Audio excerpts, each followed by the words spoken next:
pickling, that salty, briny process that makes foods taste so weirdly good.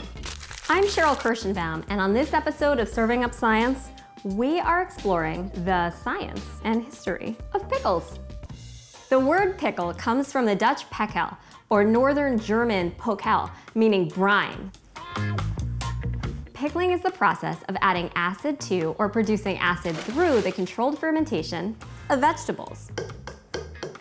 Fermentation is the chemical breakdown of a substance by bacteria, yeasts, or other tiny living things. Hammer would be better. And these little suckers are created by immersing different foods in acidic liquid or brine, which is essentially salty water, until they're no longer considered raw. Like cucumbers, asparagus, onions, carrots, cabbage, eggs, watermelon rinds, pig's feet, beets, garlic, kimchi, peppers. I don't know, guys, someone needs to write me a list. I need a drink. No, I don't. And okay, in North America, the word pickle typically refers to a pickled cucumber. Now, how exactly does a pickle become a pickle? Here's the science. The brine, that salty solution, produces lactic acid and other antibacterial substances, but it leaves the good stuff behind, like nutrients. Germs that can make us sick can't tolerate high salt concentrations, so they're out of here. You can also use vinegar instead of brine, and that works in a similar way but produces a different taste. Vinegar lowers the pH of the mixture to a level where a lack of oxygen prevents the growth of germs. Both of these methods for pickling impact the texture and flavor, as well as the look. I'm talking about, well, color and shrinkage. Cucumbers are green thanks to chlorophyll, which gives plants their bright color. But the brine or vinegar used in pickling replaces a magnesium atom with a hydrogen atom, and that just transforms the natural emerald color to olive. And of course, as I said, pickles get a lot smaller, and that's because of the process of osmosis. The high concentration of salt in the solution causes a lot of the water to rush out of the cucumber, and that makes it shrink. Today, pickles themselves are usually an afterthought or a garnish for many of us. But pickling was born out of necessity thousands of years ago.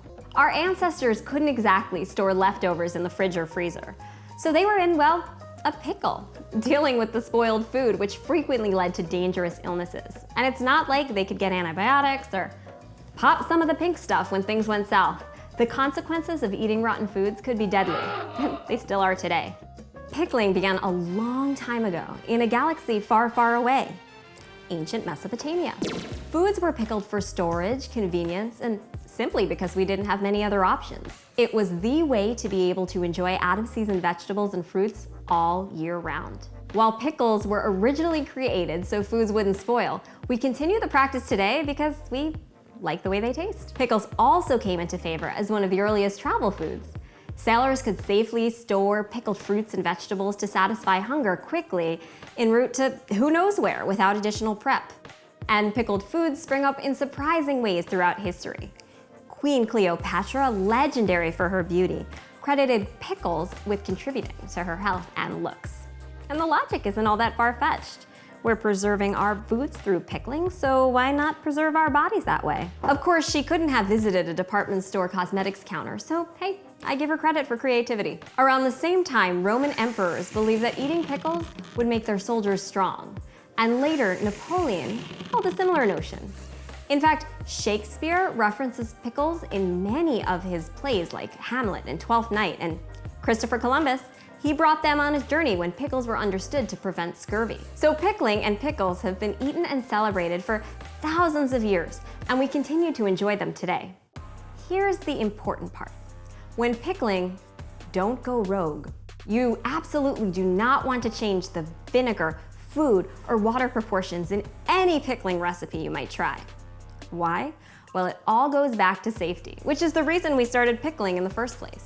You need to create a minimum uniform level of acid throughout the mixture to prevent the growth of bad bacteria that can make us sick. So make sure to follow the recipe. But after that, it's pretty simple. And you get to enjoy the non-spoiled fruits or vegetables of your labor. So, what kind of pickles do you enjoy most?